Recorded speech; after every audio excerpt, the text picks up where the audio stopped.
Baik,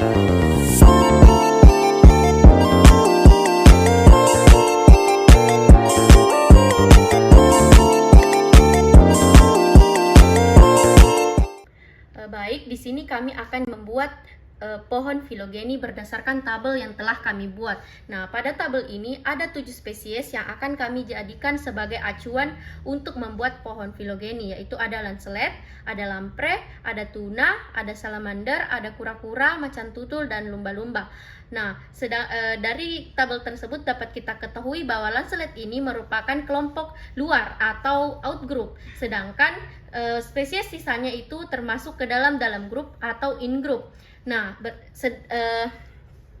terdapat juga karakter yang dapat kita jadikan acuan dalam membuat pohon filogeni, yaitu ada tulang belakang, ada rahang berensel, ada 4 tungkai, ada telur amniotik, ada kelenjar susu, dan sirip dorsal. Nah, tabel ini dapat kami jadikan acuan untuk membuat pohon filogeni yang akan dijelaskan selanjutnya. Nah, selanjutnya untuk membuat pohon filogeni dari spesies yang ada pada tabel, kita membuat dengan cara memulai dengan membuat root atau akar. Nah, root atau akar ini merupakan nenek moyang atau spesies tertua dari sebuah kelompok organisme yang kemudian akan kita pelajari dalam pohon filogeni ini, atau akan kita buatkan pada pohon filogeni. Nah, pada root ini terjadi divergensi atau perubahan karakter. Nah, perubahan karakter ini yaitu perubahan evolusioner yang terjadi di mana pada pohon filogeni ini ada karakter yaitu spesies tidak memiliki tulang belakang, yaitu lancelet. Nah, di sini pada pohon filogeni ini terdapat organisme atau hewan yang tidak bertulang belakang, yaitu lancelet. Nah, lancelet ini merupakan kelompok luar atau outgroup, di mana lancelet ini merupakan spesies yang kita ketahui garis keturunannya itu sudah punah sebelum memasuki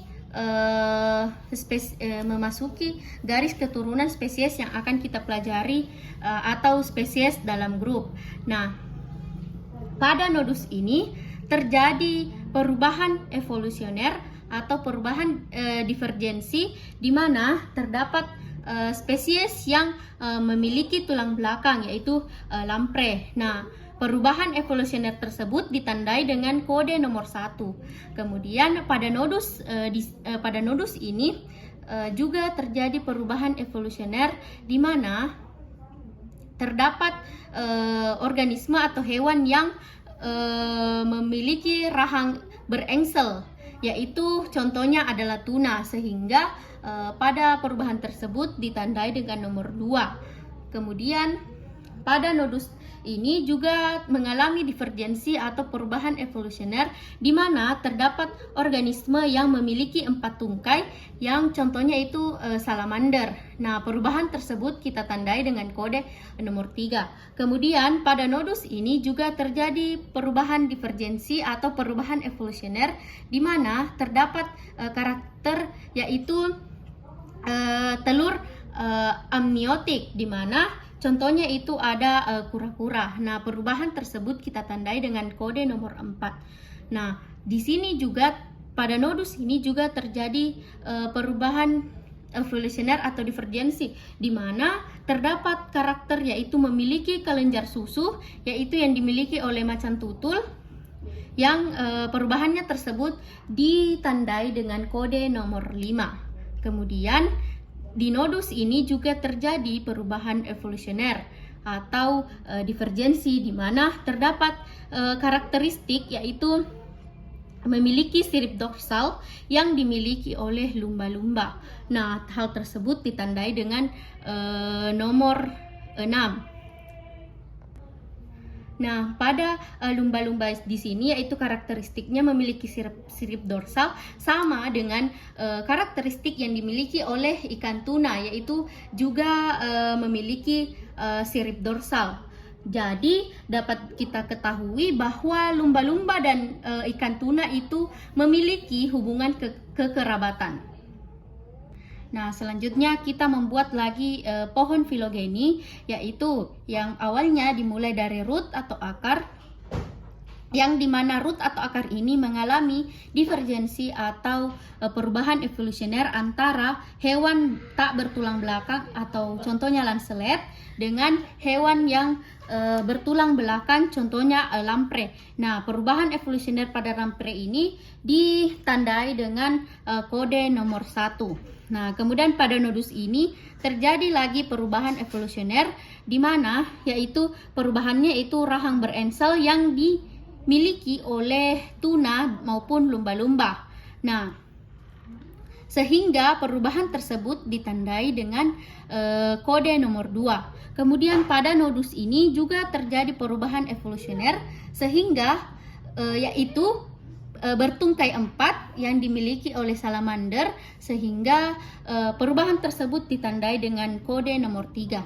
Kemudian pada nodus ini juga mengalami perubahan evolusioner di mana karakteristiknya yaitu memiliki telur amniotik yang dimiliki oleh spesies kura-kura. Nah, perubahan tersebut ditandai dengan kode nomor 4. Nah, pada nodus ini juga terjadi perubahan evolusioner, yaitu adanya kelenjar susu atau yang dimiliki oleh macan tutul. Nah, perubahan evolusioner ini ditandai dengan kode nomor 5. Nah, pada tuna dan lumba-lumba mengalami divergensi atau perubahan evolusioner yang ditandai dengan memiliki karakteristik bersirip dorsal atau kita tandai dengan kode nomor 6. Nah, selain itu lumba-lumba juga mengalami divergensi yaitu bertungkai 4 sehingga diberi kode 3. Kemudian lumba-lumba juga mengalami divergensi mengalami lagi divergensi di mana lumba-lumba itu bertelur amniotik sehingga diberi kode 4. Kemudian lumba-lumba juga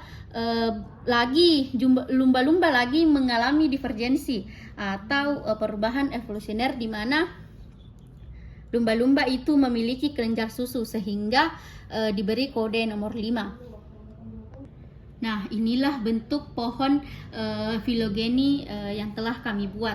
Nah, kemudian ketika kita ingin melihat parsimoninya, yaitu dengan cara menghitung jumlah perubahan yang terjadi pada pohon filogeni. Misalnya, pohon filogeni ini kita beri nama pohon filogeni A, di mana jumlah perubahan evolusioner yang terjadi itu ada 1, 2, 3, 4, 5, 6, 7 perubahan. Sedangkan pada pohon filogeni yang kedua itu terjadi perubahan evolusioner sebanyak 1, 2, 3, 4, 5, 6, 7, 8, 9.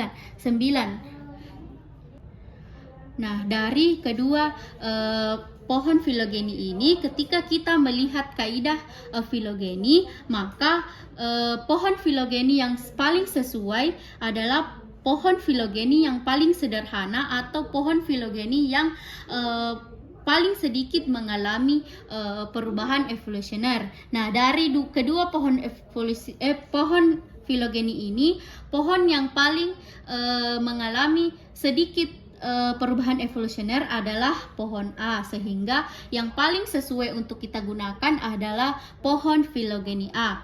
Mungkin itu saja.